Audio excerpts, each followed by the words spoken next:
छत्तीसगढ़ विधानसभा चुनाव के पहले चरण का मतदान हो चुका है। पहले चरण की 20 विधानसभा क्षेत्रों में कुल 223 उम्मीदवारों का सियासी भाग्य ईवीएम में कैद हो गया।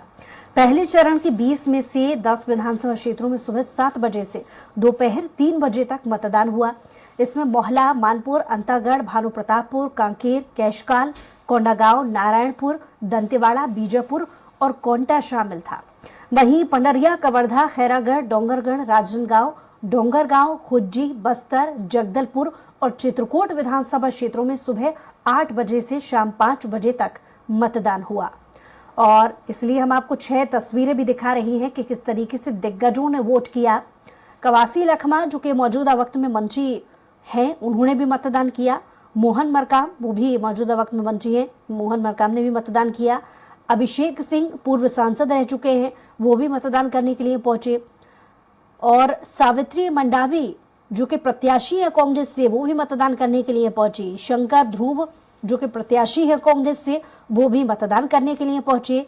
विजय शर्मा, जो कि बीजेपी से प्रत्याशी हैं, वो भी मतदान करने के लिए पहुंचे।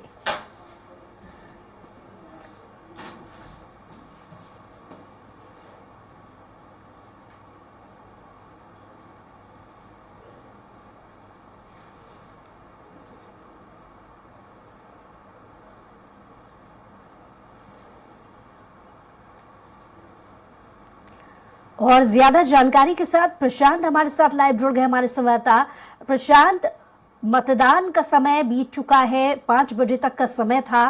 पूरा दिन भर का मतदान को लेकर के रिपोर्ट क्या है, किस तरीके से मतदान संपन्न हुआ और कितने प्रतिशत तक अब तक मतदान हो चुका है?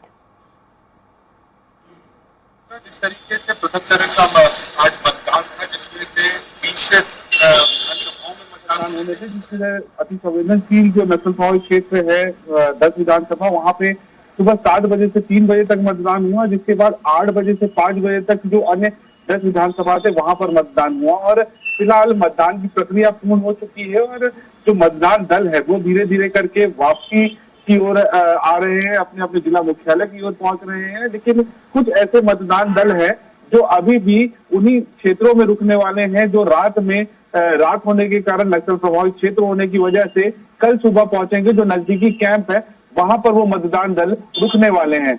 और अगर मतदान प्रतिशत की अगर बात की जाए तो इस बार निर्वाचन आयोग ने जो प्रयास किया था कि मतदान प्रतिशत बढ़े, वो कहीं ना कहीं सफल होता हुआ नजर आ रहा है। ओवरऑल अगर बात करें 20 विधानसभा की तो 70% से अधिक मतदान 20 विधानसभा क्षेत्र में हुआ है। और एग्जैक्ट हर एक विधानसभा का अभी फिगर आउट नहीं हो पाया है, क्योंकि कई मतदान दल जो है वो अभी पहुंचे नहीं है और उसके बाद ये स्पष्ट हो पाएगा। लेकिन जो 3 बजे के बाद का जो आंकड़ा था, जो आंकड़ा सामने आ रहा था, उससे ये स्पष्ट हो रहा था कि कहीं ना कहीं इस बार मतदान प्रतिशत जो है वो बढ़ा है। जैसे बीजापुर, सुकमा जैसे क्षेत्रों में जहां अंदरूनी इलाकों में मतदान काफी कम हुआ करता था, इस बार लोग काफी जागरूक नजर आए और काफी उत्साहित नजर आए इस लोकतंत्र के महापर्व में अपने मतदान को करने के लिए। और कहीं ना कहीं इस बार लगातार जो है नक्सली अपने खौफ फैलाने के लिए अंदरूनी इलाकों में छुटपुट घटनाओं को अंजाम देते रहे। सुकमा जिले में 2 जगहों पे मुठभेड़ भी हुई, नारायणपुर में 1 जगह पे मुठभेड़ भी हुई, लेकिन उसके बावजूद लगातार ग्रामीण इलाकों में भी जो मतदाता है वो बाहर निकलते रहे और मतदान केंद्र तक पहुंचे उन्होंने और मतदान केंद्र में पहुंचकर उन्होंने मतदान किया। यही वजह है कि इस बार कहीं ना कहीं बिल्कुल कहा जा सकता है कि बुलेट पर बैलेट की जीत हुई है। और जो ग्रामीण क्षेत्र में जहां पर नक्सल का काफी प्रभाव है, दहशत है, वहां पर भी लगातार जो है ये बढ़ने की उम्मीद की जा रही थी मतदान प्रतिशत, जो इस बार बढ़ा है। हालांकि फिलहाल कितना प्रतिशत है एग्जैक्ट वो अभी फिगर आउट नहीं हो पाया, लेकिन ये कहा जा सकता है कि इस बार जो निर्वाचन आयोग था उसके प्रयास सफल हुए हैं। कोंटा विधानसभा की बात करें तो 2 जगहों पर मुठभेड़ हुई, दोनों जगहों पर लगातार कई समय तक फायरिंग चलती रही, लेकिन उसके बावजूद जो है उन इलाकों में मतदान अच्छा खासा हुआ है कहा जा रहा है। तो वहीं दंतेवाड़ा जिला और बीजापुर जो विधानसभा है वहां पे अंदरूनी इलाकों में लगातार नक्सली बैनर पोस्टर के माध्यम से चुनाव का बहिष्कार कर रहे थे और उनका कहना था कि चुनाव में शामिल नहीं होना है।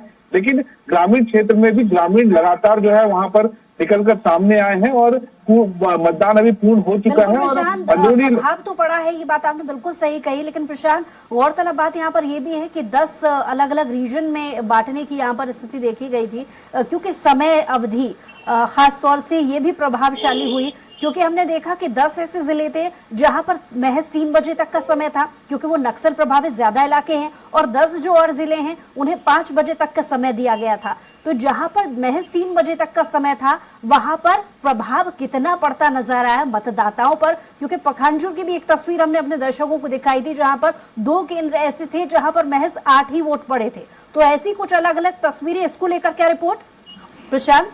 देखिए, जो 10 विधानसभा अति संवेदनशील नक्सल प्रभावित क्षेत्रों में है उनमें सुबह 7 बजे से 3 बजे तक मतदान का समय रखा गया था। कई ऐसे मतदान केंद्र हुआ करते थे पहले जहां पर एक मतदान भी नहीं हुआ करता था, लेकिन इस बार ऐसा कोई भी मतदान केंद्र नहीं है जहां पर मतदान नहीं हुआ है। और हर एक मतदान केंद्र में जो खाता खुला है, इससे कहा जा सकता है कि कोई भी केंद्र ऐसा नहीं रहा जहां पर 0 मतदान हुआ हो। तो उन इलाकों में भी जहां पर कभी मतदान नहीं हुआ करता था वहां पे भी मतदान हुआ है। कई ऐसे इलाके हैं, कई ऐसे क्षेत्र हैं जहां पर पहली बार मतदान केंद्र खोला गया।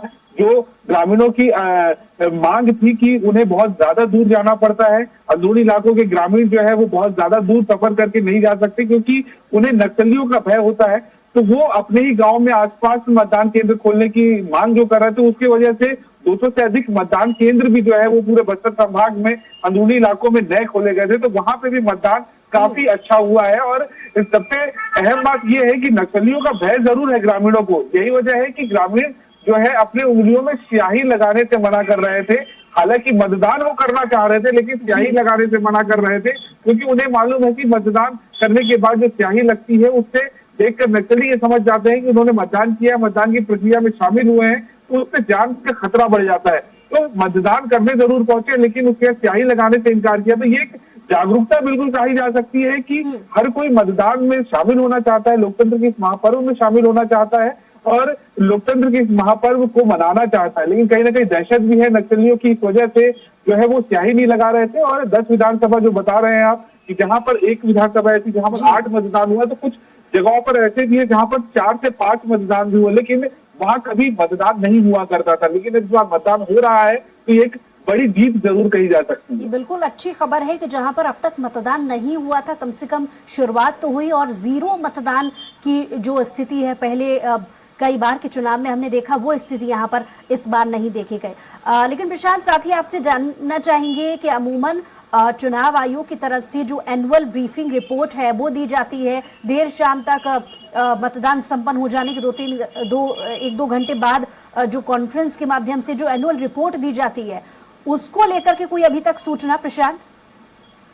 देखो, उसके लिए कुछ देर और लगेगा क्योंकि ये पहले चरण का मतदान इसलिए भी बस्तर में होता है और नक्सल प्रभावित क्षेत्र में होता है क्योंकि यहाँ पर मतदान कर्मी काफी समय लग जाता है वापस आने में, और अब धीरे धीरे करके मतदान कर्मी भी वापस आ रहे हैं। और वो प्रक्रिया पूरी हो जाने के बाद जो निर्वाचन आयोग है वो मतदान प्रतिशत को लेकर डाटा जो है डेटा वो क्लियर करता है। लेकिन फिलहाल अभी कुछ देर रुकना पड़ेगा। लेकिन जिस तरीके से कुछ देर पहले के अपडेट जो आ रहे हैं उसके अनुसार मतदान प्रतिशत अच्छा हुआ है, लेकिन सुकमा और बीजापुर जो कोंटा विधानसभा और बीजापुर विधानसभा जहां पर सबसे कम प्रतिशत मतदान हुए हैं, और जगदलपुर और कांकेर ऐसा विधानसभा है जहां पर सबसे अधिक मतदान हुआ है। लेकिन ओवरऑल अभी तक फाइनल अपडेट आना बचा है। चलिए प्रशांत, आप नजर बनाए रखिए, आपसे अपडेट्स लेंगे। फिलहाल बहुत शुक्रिया तमाम जानकारी के लिए।